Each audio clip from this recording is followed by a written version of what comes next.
आप लोगों ने इस बीच कुछ पढ़ने का प्रयास किया है? कुछ पढ़ा? आप लोगों ने कुछ बुकलेट वगैरह पढ़ा है? कॉपी रिवाइज किया था? कुछ लिंक बना हुआ है कि नहीं दिमाग में? लिंक बना हुआ है क्या? नहीं बना हुआ है? देखो, बहुत नेचुरल है। तुम केवल इस फॉर्मूला को ध्यान रखो कि जब इकोनॉमिक चेंज हुआ तो क्लास इक्वेशन बदला। क्लास इक्वेशन बदला तो एक क्लास का डोमिनेंस गिरा, दूसरे क्लास का डोमिनेंस एस्टेब्लिश हुआ, जिसको तुम सोशल चेंज कर सकते हो। उसका सीधा प्रभाव देखा गया सामाजिक परिवर्तन। सामाजिक परिवर्तन, हाँ, वो तो सामाजिक परिवर्तन हुआ। उसका सीधा प्रभाव देखा गया वैचारिक परिवर्तन पर, क्योंकि मैंने आपको बताया कि जो एक खास विचारधारा होती है, वह विचारधारा ऐसा नहीं कि धरती फोड़ कर निकलता है या आसमान से गिरता है। उस विचारधारा का एक वैलिड बेसिस होता है, और वो बेसिस कहाँ होता है? तो सोसाइटी में होता है। तो वहां पर आप देखोगे कि जब एक वर्ग होता है, उस वर्ग का जो विशेष दृष्टिकोण होता है वो एक विचारधारा होती है, और जब दूसरा नया वर्ग आता है तो फिर क्या होता है कि उस वर्ग का दृष्टि जो पहला वाला वर्ग होता है उसका डिक्लाइन हो जाता है और दूसरा वाला वर्ग डोमिनेंट हो जाता है। तो उसकी जो विचारधारा होती है वो समाज में प्रिवेल कर जाती है। हम ये मान के बिल्कुल स्टार्क मार्क्सियन रियलिटी को नहीं चल रहे हैं, हम मान के चल रहे हैं जो परिवर्तन होता है उस परिवर्तन में विचारधारा की भी भूमिका होती है। ऐसा नहीं कि केवल भौतिक कारक की भूमिका होती है, विचारधारा की भूमिका नहीं होती है। उसमें अगर फैक्टर ऑफ चेंज के रूप में आपको देखना होगा तो आप उसमें कई चीजों को देखो। जैसे आप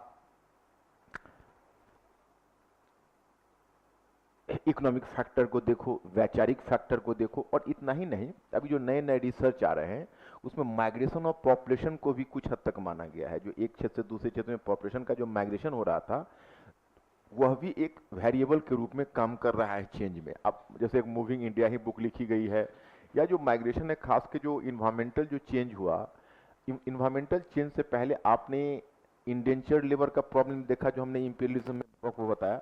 तो कुछ खास पॉपुलेशन को उस खास क्षेत्र में जाके स्टेब्लिश कर दोगे, जैसे अब एशिया में ही एक यूरोपियन पॉपुलेशन स्टेब्लिश हुआ, या लैटिन अमेरिका में ही हुआ, या अमेरिका में ही हुआ, अमेरिकी महाद्वीप में। तो जो पॉपुलेशन का माइग्रेशन होता है वो भी फैक्टर ऑफ चेंज के रूप में काम करता है। इसके अलावा कुछ व्यक्तित्व होते हैं, व्यक्तित्व हालांकि स्वयं आर्थिक सामाजिक परिस्थितियों की उपज होते हैं, परंतु जो कुछ व्यक्तित्व होता है उस व्यक्तित्व की छाप भी इतिहास की धारा पर पड़ती है। तो इस तरह से तीन चार फैक्टर्स काम करते हैं। परंतु चेंज कैसे होता है, इकोनॉमिक फैक्टर कैसे चेंज लाता है, और फिर कैसे उसका क्लास इक्वेशन चेंज होता है, उससे कैसे विचारधारा बदलती है, तो इसी फॉर्मूला के तहत तुमको बढ़ना है। फिर जब विचारधारा में चेंज होगी तो फिर विचारधारा आगे के परिवर्तन का रास्ता फिर तैयार करता है। तो जैसे राजनीतिक परिवर्तन हुआ, और भी आप देखते हो सांस्कृतिक परिवर्तन हुआ, तो ये जो पूरा का पूरा साइकिल, ये चेंज है वो साइक्लिक है। साइक्लिक का मतलब है कि वो ऐसे घूम रहा है, वो ऐसा नहीं है कि वो लीनियर जा रहा है, ये हुआ ये हुआ ये हुआ उसका एंड हो गया। एक घूमता है, एक पहले उसको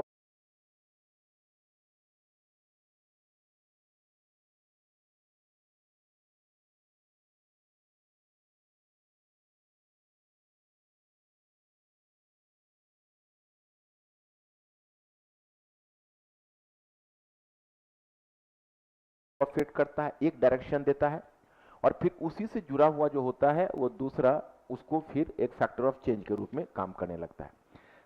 इन this way you will just try to find out कि चेंजेज है वो चेंजेज अपने तरीके से बढ़ता चलता है, परिवर्तन होता चलता है, ये फैक्टर ऑफ चेंज के रूप।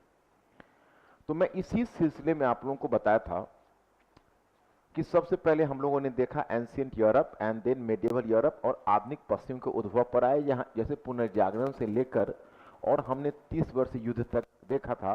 उसमें बताया था कि उनका जो आपस में रिलेशनशिप है फैक्टर ऑफ चेंज का, वो आप लोगों को कुछ याद है या भूल चुके हो?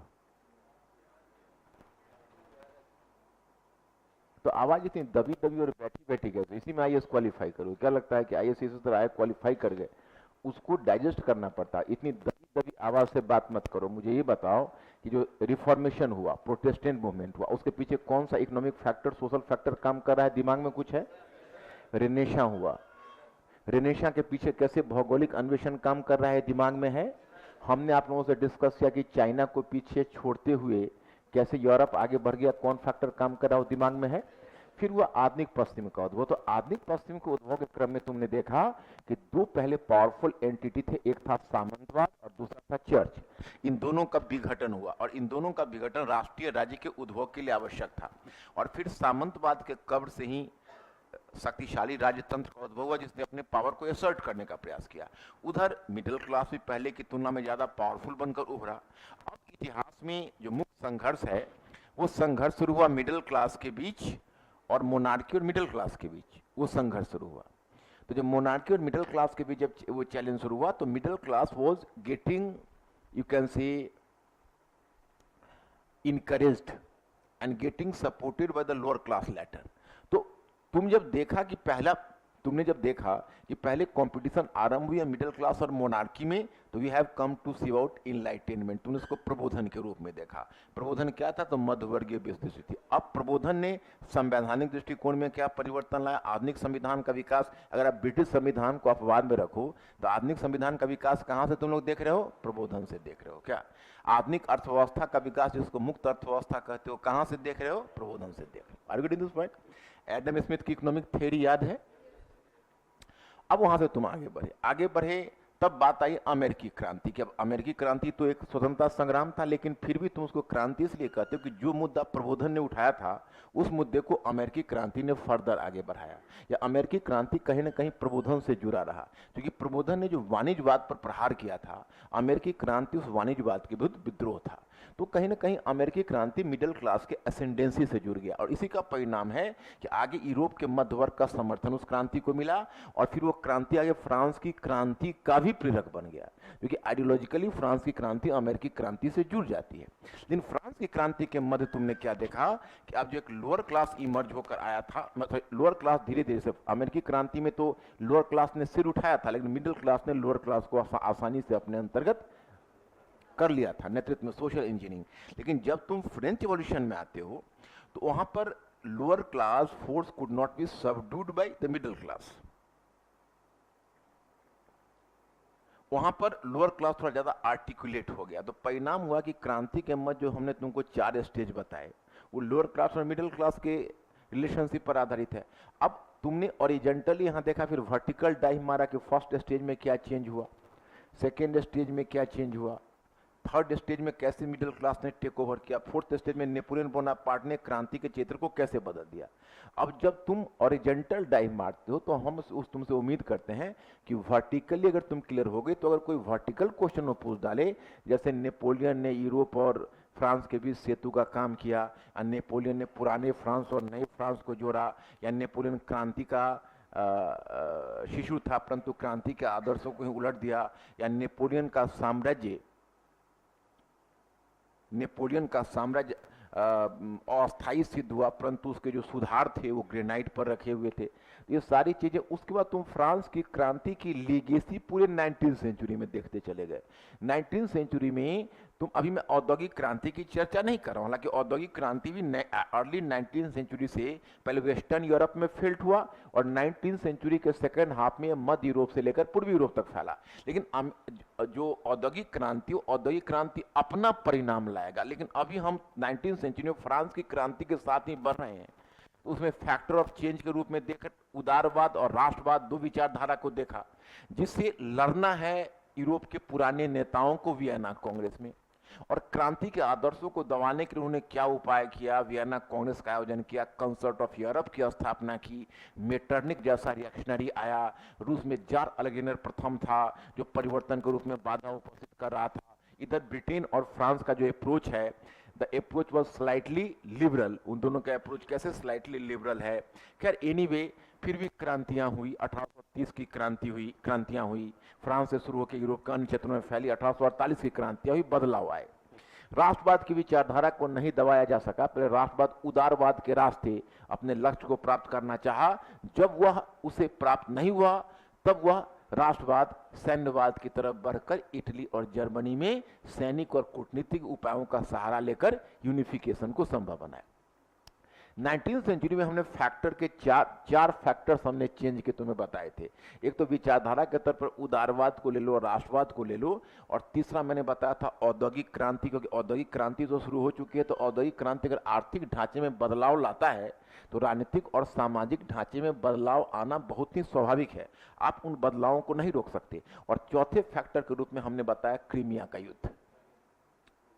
हम इस डर से तुमसे नहीं पूछ रहे हैं कि उसमें से बहुत लोगों का हाथ नहीं उठा हुआ होगा, और उसका हाथ मैं जरूर कटवा के फेंकवा दूंगा, इसलिए मैं पूछ नहीं रहा डर से क्वेश्चन, मैं मान के चल रहा हूं क्रीमिया का युद्ध और क्रीमिया का युद्ध फैक्टर ऑफ चेंज के रूप में कैसे काम रहा है तुम लोगों के दिमाग में है, मान के चल रहे हैं, सही समझ रहे हैं। तो चार के चार factor the factor of change के रूप में काम कर रहे हैं। अब उसके बाद तुम्हारा हुआ क्या कि राष्ट्रवाद की शक्ति को नहीं रोका जा सका, इटली और जर्मनी का एकीकरण हुआ। फिर खरबूजे को देखकर ही खरबूजा रंग पकड़ता है, जहां इटली और जर्मनी यूनिफाइड हुआ तो राष्ट्रवाद की भावना तेजी से फैलने लगी। अब एक जो राष्ट्रवाद है वो तो जुड़ गया कहीं ना कहीं बाजार की खोज के साथ, साम्राज्यवाद का रूप ले लिया। वो भी तो राष्ट्रवाद, साम्राज्यवाद के अंदर राष्ट्रवाद भी तो छिपा हुआ है। जैसे तुमको अब देखो, अगर तुम्हारे में कॉन्सेप्चुअल क्लैरिटी रहेगी तो क्वेश्चन को कहीं भी वो मूव करा के पूछ सकते। देखो, दूसरे किसी विषय में बच्चों को वो क्लैरिटी नहीं आई होगी जो हिस्ट्री में तुमको हमने दिलवाया है, तो तुम हिस्ट्री में किसी तरीके से वो क्वेश्चन को पूछेंगे। फिर मैं एंशिएंट में आऊंगा तो एंशिएंट वाले में भी मैं तुमको उसी प्रकार से, मेडिवल तुम्हारा जो होगा उसी प्रकार से क्लियर होगा। तो हम उसमें कुछ बातें, देखो ज्ञान का कोई एंड नहीं है, जीवन भर पढ़ोगे तभी पढ़ने की जरूरत पड़ेगी, लेकिन यूपीएससी को क्वालिफाई करने के लिए जितना चाहिए उसे मोर देन तुमको हम दे रहे हैं। तुमको केवल उसको डाइजेस्ट करके ये कर लेना है। क्योंकि अब मान लो उसी में कोई अगर कहे कि भाई एमए में, तो वहां पर हिस्टोग्राफिकल की मात्रा थोड़ी बढ़ जाएगी, लेकिन तरीका तो यही होगा। इसलिए यूजीसी वाला भी जो बच्चा होता है क्लास करने के बाद क्यों क्वालिफाई कर जाता है, क्योंकि जब तक तुमको बेसिक मतलब अप्रोच नहीं डेवलप होगा चेंज का तो हिस्ट्री पढ़ ही नहीं सकते। यूनिवर्सिटी वाले में क्या होता है, यूनिवर्सिटी वाले हम ये नहीं कहते हैं कि टीचर, लेकिन वो जिस तरीके से पढ़ाते हैं उसमें बच्चा हिस्ट्री सीख नहीं पाता है, वो पार्ट पार्ट में देखता रह जाता है। उसके लिए फ्रांस की क्रांति है तो फ्रांस की क्रांति, और रूस की क्रांति है तो रूस की क्रांति, और यहां पर तुमको क्वेश्चन पूछ देते हैं, समझ रहे हो कि नहीं, कि फ्रांस की क्रांति कम से कम आरंभिक अवस्था तक फ्रांस तक ही सीमित था, जबकि रूस की क्रांति का दृष्टिकोण आरंभ से ही ग्लोबल था। आर्गेटिंग दिस पॉइंट, तो वो तो कंपेयर करके पूछ देते हैं, और वहां अपेक्षा करते हैं कि आप अपने दृष्टिकोण के अनुसार लिखिए। और यूनिवर्सिटी में तुम अपने दृष्टिकोण के अनुसार लिखोगे तो टीचर तुम्हारा मार्क्स नहीं काटेगा, यही गनीमत है, लेकिन देगा नहीं कुछ। समझ रहे हो कि नहीं, ये प्रॉब्लम आती है वहां पर, इसलिए बच्चों को वहां पर कार्बन कॉपी बना दिया जाता है। अब यूपीएससी की अपेक्षा यूनिवर्सिटी से अलग हो जाती है, और इसलिए जो बच्चा चाहे पीएचडी करके भी आया हो हिस्ट्री से, हिस्ट्री सीखता है यही, समझ उसका यूज यही कर पाता है, वहां यूज नहीं हो पाता। वहां से तुम लाके तो क्लासरूम तक ले आओगे, लेकिन उस तरह का क्वेश्चन तो इसमें पूछेगा नहीं। इसमें तो 150-200 शब्द का क्वेश्चन पूछेगा, तुमको 50 ढंग से घुमाएगा। तो क्वेश्चन को जितने वो डाइवर्सिफाइड करके देंगे, इन्फरेंशियल देंगे, वो तुमको समझ से लिखना पड़ेगा। यहीं पर क्वेश्चन देखो कि साम्राज्य उग्र राष्ट्रवाद साम्राज्यवाद का पूरक था, टिप्पणी कीजिए, हो जाएगा। उग्र राष्ट्रवाद साम्राज्यवाद का पूरक था, टिप्पणी कीजिए, हो जाएगा। साम्राज्यवाद में मार्केट वाला एक फैक्टर था, लेकिन राष्ट्रवाद वाला भी तो फैक्टर है। हमारे साम्राज्य में सूर्यास्त नहीं होता, और सामाजिक साम्राज्यवाद भी तो है। राष्ट्रवाद पर बल देना उनके हित में है। जैसे तुमको मैं बताता हूं, मैंने क्वेश्चन भी करके तुम्हारे बुकलेट में दिया होगा कि यूपीएससी में 2013, 14 या 15 में पूछा है कि 1914 तक यूरोप के सारे देश मरीज हो चुके थे। हाँ, 1914 तक न केवल तुर्की बल्कि यूरोप के लगभग सभी देश, सभी राष्ट्र मरीज हो चुके थे। तो तुर्की तो मरीज हुआ तो समझ में आता है वहां पर कि भाई वहां पर जो अल्पसंख्यक समूह है उस स्वतंत्रता की मांग शुरू कर दिया था, और उधर उसका आर्थिक पतन भी हो गया था, तो स्वतंत्रता की मांग शुरू कर दी थी, और इधर शक्तियों के द्वारा उसके मामले में हस्तक्षेप किया जा रहा था। तो जब इतना कुछ हो रहा था तो जाहिर है कि तुर्की मरीज हो जाएगा, लेकिन यूरोप के बाकी देश क्यों मरीज हो रहे थे?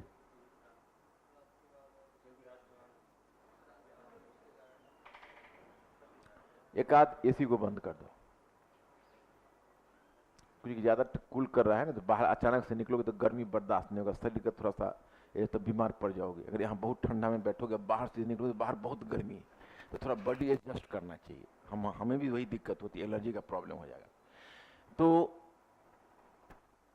एक आध बंद कर दो, केवल कंफर्टेबल रखो, अब चिल्ड नहीं करो क्लास उतना। अभी आज उपस्थिति कम है ना, तो उतना एसी चाहिए नहीं आज। हाँ, तो अब जो उपस्थित नहीं हो, कैसे वर्ल्ड हिस्ट्री को फिर लिंक विंक करेगा, मुझे यही चिंता हो रही है। हम कहते हैं जो भी क्लास पकड़ो ना, उसको आद्योपांत करो, चाहे जो भी दिक्कत हो, क्योंकि इसमें हमारा जो प्रोसेस है ना, वो लिंक है। तुम बाकी जगह पर क्लास छोड़ोगे तो तुम्हारा चैप्टर छूटेगा, और यहाँ क्लास छोड़ोगे तो पूरा वर्ल्ड हिस्ट्री का एक पार्ट छूट जाएगा तुम्हारा। फर्क ये होता है ना कि हम लिंक करके पढ़ाते हैं, तो लिंक करके पढ़ाते हैं, तो बीच में अगर क्लास छोड़ोगे तो कॉन्फिडेंस पर फिर बड़ा इंपैक्ट पड़ जाएगा। अब देखो ना, आज की तारीख में पहली बार में तुम वर्ल्ड हिस्ट्री कितना जानने लगे हो, लिखने लगे हो, जानने लगे हो, समझने लगे हो, इसमें जिंदगी गुजर जाती है, नहीं हो पाता है। तुम किसी सीनियर से बात करके देखो, कहेंगे हम 5 वर्ष हैं, और डिस्कस करिएगा चाहिए, तो जब टॉपिक पर आओगे ना, तो तुमको पता चलेगा कि यूं ही थे, बस तू स्टडी का स्टूडेंट नहीं होना चाहिए। क्योंकि तुम लोगों को बड़ा सिस्टमेटिक और ढंग से मैं तैयार करवाता हूँ ना, तो इसलिए तुम लोग को ध्यान रखना है कि तुम, और इतना ही नहीं, अब इसका जीएस में तुम लोगों को इस्तेमाल करना है। हिस्ट्री से ही जीएस का गेट खुलेगा। अगर हेमंत सती होता तो मैं तुमसे कहलवा देता। हेमंत सती जीएस में कॉन्फिडेंस डेवलप किया, अच्छा मार्क्स जीएस में उसको आया था, हिस्ट्री के थ्रू ही किया था। तो हिस्ट्री के थ्रू करोगे, मैं कुछ कुछ क्लू तुमको दे दूंगा। जैसे मॉडर्न हिस्ट्री का एक मैटर तुम लोगों को दे दूंगा, जो कॉन्स्टिट्यूशन वाला मैंने पहला तैयार किया है। मैंने मॉडर्न कॉन्टेम्पररी हिस्ट्री वाला, कॉन्टेम्पररी हिस्ट्री मैंने बताया नहीं था कि थोड़ा सा सोशल इशूज की तरफ, थोड़ा सा कॉन्स्टिट्यूशन मेकिंग की तरफ, थोड़ा इधर उधर थोड़ा ले जाऊंगा उसको, ताकि तुम्हारा जनरल स्टडीज में कंटिन्यूटी हो। तो मैं तो जीएस वर्ल्ड के बच्चों के लिए तैयार करता हूँ ना, तो तुम लोगों को भी वो चीज़ अवेलेबल करवाएंगे। तो हमारा तैयार हो गया कॉन्स्टिट्यूशन वाला।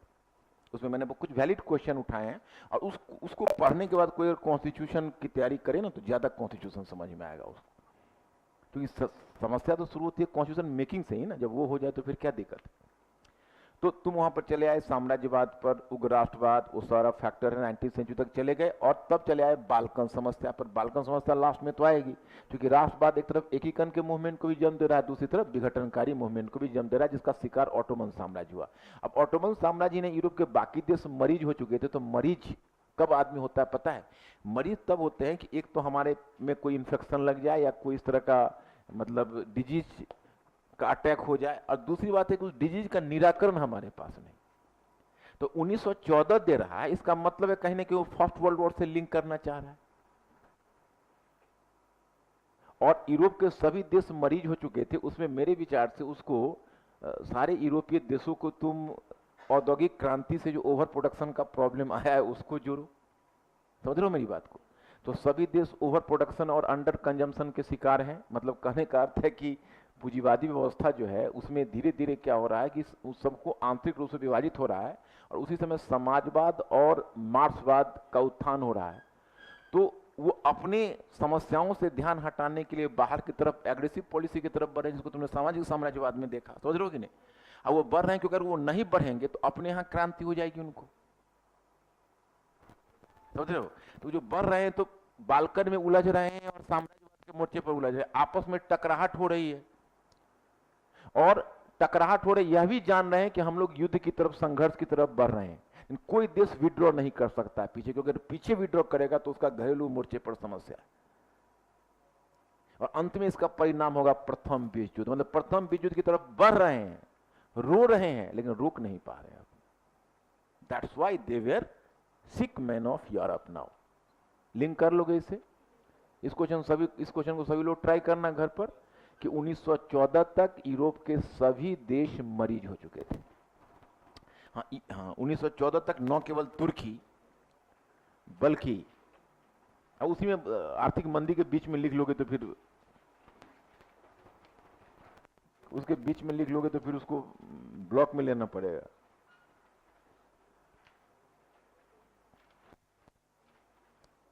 यूरोप के लगभग सभी देश मरीज हो चुके थे।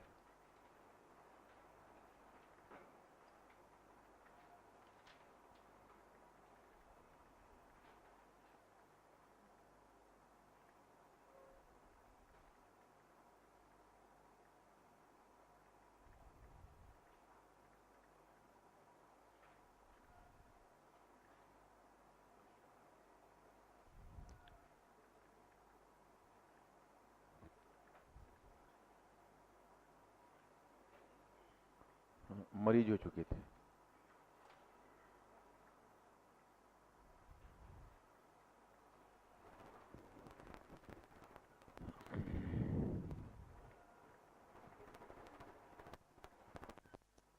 ओके, अब देखो, अब तुम लोग अगर मैप खींच लो, मैप खींचते हो घर पर, मैप की आदत बना लोगे तो बहुत कॉन्फिडेंस आ जाएगा।